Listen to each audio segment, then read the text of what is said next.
नमस्कार दोस्तों, स्वागत है आपका दोस्तों। हमारी आज की कहानी बहुत ही इंटरेस्टिंग होने वाली है, इसलिए इस वीडियो को पूरा जरूर देखिएगा। तो चलिए बिना किसी देरी के शुरू करते हैं। हमारी आज की स्टोरी शैलपुर एक बहुत ही छोटा सा लेकिन बहुत ही सुंदर गांव था। यहाँ के साहूकार लाला रौनकमन अपने पूरे परिवार के साथ रहते थे। अपनी मेहनत, ईमानदारी और लगन से लाला रौनकमल ने बहुत ही ख्याति और धन दौलत एकत्रित कर ली थी। सुख संपन्न परिवार में 2 बेटे, 2 बहुएं और 5 पोते पोतियों थे। बेटे और बहू में लाला जी और उनकी पत्नी सुनंदा की बहुत ही सेवा करते थे और ध्यान रखते थे।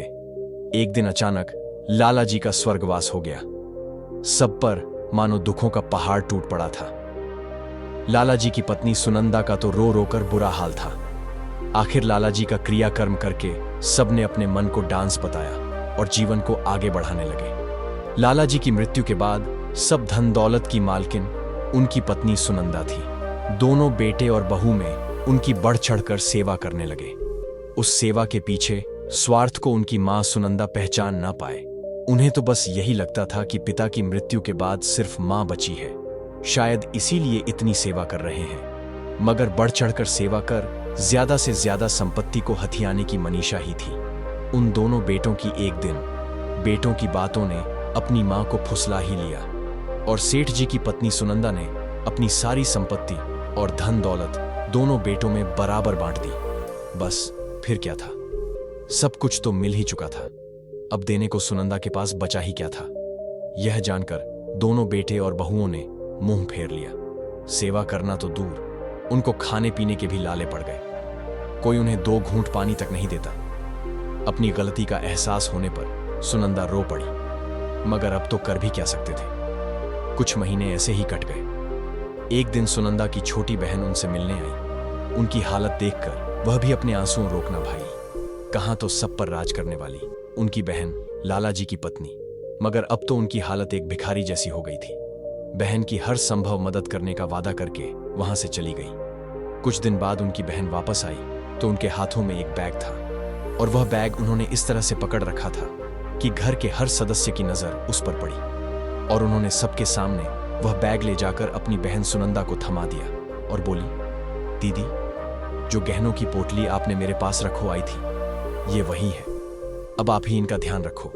इतना कहकर बहन वापस अपने घर को चली गई। मां सुनंदा ने बैग उठाया और अपने कमरे में चली गई।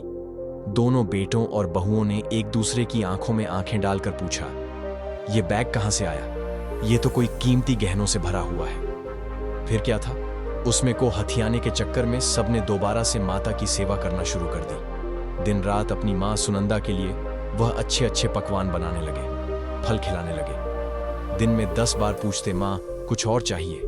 लेकिन इस बार तो मां ने पक्का मन बना लिया था कि इन गहनों में से किसी को भी कुछ नहीं दूंगी। महीनों और साल गुजर गए। सब उन गहनों से भरे बैग पर नजर जमाकर सुनंदा जी की सेवा करते रहे। आखिर एक दिन ऐसा भी आया जब मां सुनंदा को लगा कि शायद उनका इस संसार से कूच करने का समय आ गया है। उन्होंने दोनों बेटों और बहुओं को अपने पास बुलाया और उस बैग में से सारे गहने निकालकर बराबर बराबर बांट दिए और उसी दिन उनकी मृत्यु हो गई। दोनों बेटे और बहुओं ने चैन की सांस ली कि चलो बुढ़िया से छुटकारा मिला और साथ ही इनके गहने भी हमें मिल गए। अब गहने क्योंकि कुछ पुरानी तरह के थे तो दोनों बेटों ने सोचा कि इन्हें बेचकर जो भी रकम मिलेगी उनसे नए गहने बनवा लेंगे। वह सब लोग मिलकर उन गहनों को लेकर सुनार के पास गए और जब सुनार ने उन गहनों की जांच की तो पता लगा कि वह सब नकली गहने थे। सब गहने पीतल के बने हुए थे और उन पर सिर्फ सोने का पानी ही चढ़ाया गया था। दोनों बेटों और बहुओं के चेहरे की तो हवाइयां उड़ने लगी। यह क्या हो गया? क्या हमने पीतल के गहनों के लिए ही मां की इतने साल सेवा की? हमारी सेवा बिल्कुल बेकार गई।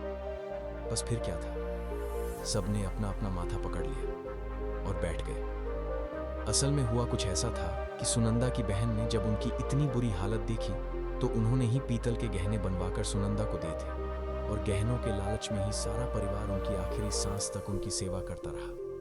अपने माता पिता की सेवा करना हमारा फर्ज है। उनकी सेवा हमें किसी लालच या लोभ में पड़कर नहीं, बल्कि सच्चे मन और प्यार से करनी चाहिए। तो दोस्तों, इसी तरह की मजेदार कहानियां सुनने के लिए चैनल को सब्सक्राइब कर लीजिए और वीडियो को लाइक और कमेंट करना बिल्कुल मत भूलिएगा। Thank you for watching.